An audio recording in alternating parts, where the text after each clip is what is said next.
Eu gostaria de saudar os irmãos com a graça e a paz do Senhor Jesus, amém? Nós também estamos muito felizes em estarmos aqui hoje e queremos agradecer ao pastor, à esposa e a toda a igreja pelo modo tão amoroso como os irmãos têm nos acolhido durante esses dias. E eu quero dizer aos irmãos que a igreja aqui já é motivo de oração, seja da parte da igreja de Mantova, seja da parte da igreja de Milão. Nós estamos orando pela igreja aqui, como com certeza tem irmãos que têm orado por nós ali na Itália também. Então eu gostaria de trazer um forte abraço, seja da igreja de Mantova, que da igreja de Milão, igrejas nas quais eu tenho o privilégio de pastorear e servir a Deus. E eu gostaria de dizer, irmãos, que o Senhor tem já nos abençoado durante este culto. Eu fiquei muito comovido com a canção, a apresentação das crianças, o louvor, o modo como os irmãos têm adorado o Senhor com tanto zelo, com tanta dedicação, e eu tenho certeza que o Espírito Santo de Deus reservou uma palavra para abençoar o teu coração nesta tarde. Amém? Vamos orar, vamos falar com Deus, vamos pedir ao Senhor que possa interpretar a sua palavra à nossa realidade pessoal. Senhor, nós queremos louvar, queremos bendizer o teu nome pelo grande privilégio, ó Pai, que tu nos dás de estarmos aqui, ó Deus, neste aniversário desta igreja tão amada por ti, uma igreja que nasceu no teu coração, uma igreja, Deus, que tem se materializado na presença de tantos irmãos que durante anos têm levado adiante a tua palavra. Senhor, queremos te agradecer por este culto inspirado, por este culto inspirador que nós temos o privilégio de participar. A nossa oração a Deus é que, assim como o Senhor já tem falado, através das orações, através das canções, através das mensagens que os irmãos têm trazido, que o Senhor possa usar a tua palavra, Deus, neste momento, para tocar mentes e corações que entraram aqui nesta tarde, Senhor, com sede e fome de ti. Pai, que nós possamos deixar do lado de fora toda a preocupação, toda a agitação, e que nós possamos neste momento dizer do Senhor: fala-nos, porque nós queremos ouvir a tua voz, em nome de Jesus. Amém.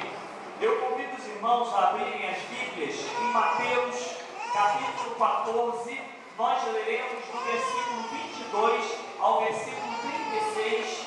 Mateus capítulo 14, do versículo 22 ao versículo 36.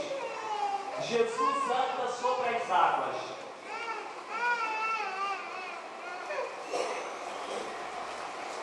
Podemos ler, irmãos?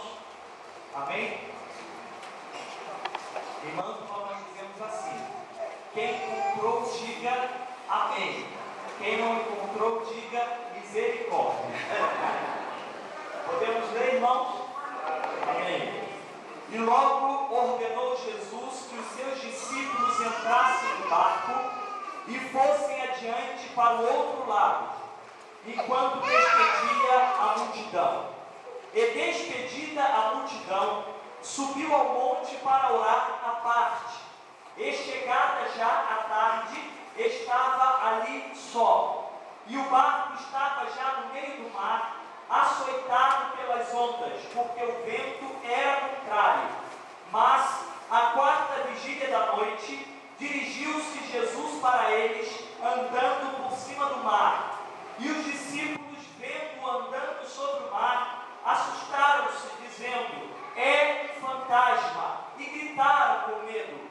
Jesus, porém, lhes falou logo, dizendo: tende bom ânimo, sou eu, não temais. E respondeu-lhe Pedro e disse: Senhor, se és tu, manda-me ir ter contigo por cima das águas.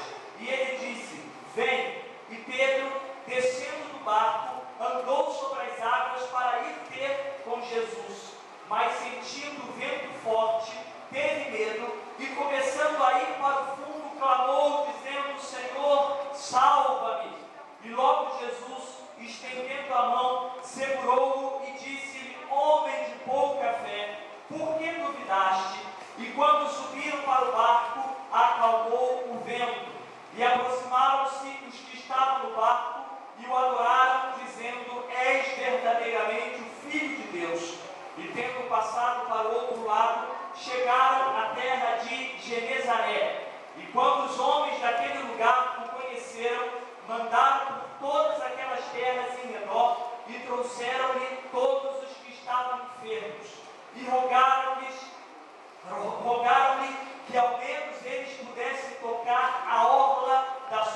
roupa e todos os que a tocavam ficavam sãos. Não existe nada de mais extraordinário do que viver pela fé. Nós temos um versículo muito inspirador, muito importante da Bíblia, que é uma descrição de fé, e eu gostaria de citar com os irmãos de modo muito prático, quando o autor aos Hebreus, ele diz o seguinte, quando o autor, não, o escritor aos Hebreus, ele disse que a fé é certeza de coisas que se esperam e demonstração de coisas que nós não vemos. Isto é fé. Agora, irmãos, Deus requer este tipo de comportamento de mim e de ti, porque a Bíblia diz no mesmo texto que sem fé é impossível agradar a Deus.